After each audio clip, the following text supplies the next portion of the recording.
அது மட்டும் இல்லை, இன்னைக்கு நீட் தேர்வு பற்றி இன்னைக்கு ஒரு பத்திரிகையில் கொடுத்துருக்கிறார். இன்றைக்கு அவருடைய தொண்டருக்கு கடிதம் எழுதுகிறார்.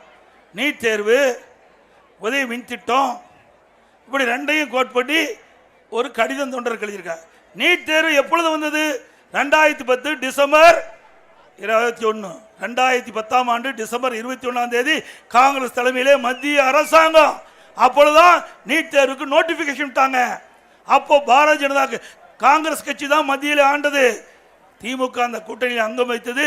நாமக்கல் மாவட்ட எம்பி திரு காந்தி செல்வன் அவர்கள் சுகாதாரத்துறை இணையமைச்சராக பொறுப்பேற்றார். அந்த காலகட்டத்தில் தான் நீட் தேர்வு தமிழகத்தில் கொண்டு வரப்பட்டது. அப்பொழுது திமுக காங்கிரஸ் மத்தியிலே ஆட்சி செய்த காலம்.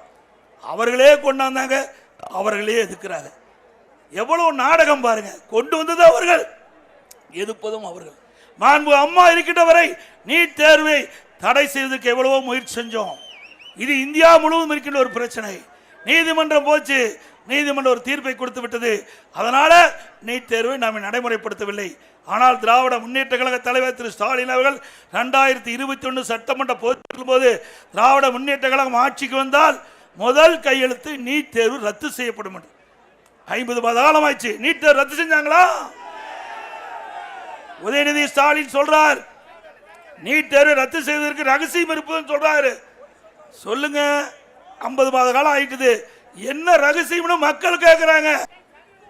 அண்மையில் சட்டமன்றத்தில் நீட் தேர்வு குறித்து விவாதம் வந்தபோது இன்றைய முதலமைச்சர் ஸ்டாலின் எழுந்து பேசுகிறார்.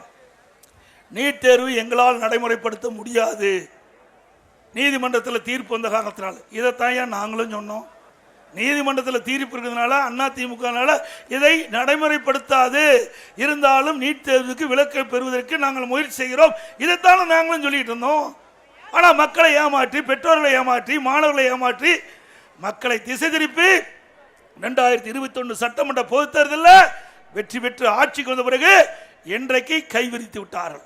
இந்த நீட் தேர்வை நம்பி நம்முடைய மாணவ செல்வங்கள் சரியான முறையில் தேர்வு இல்லாத காரணத்தில் இதுவரை 25 மாணவ மாணவிகள் உயிரிழந்திருக்கிறாங்க. அத்தனைக்கு பொறுப்பு திமுக தலைவர் ஸ்டாலின் தான் ஏற்க வேண்டும்.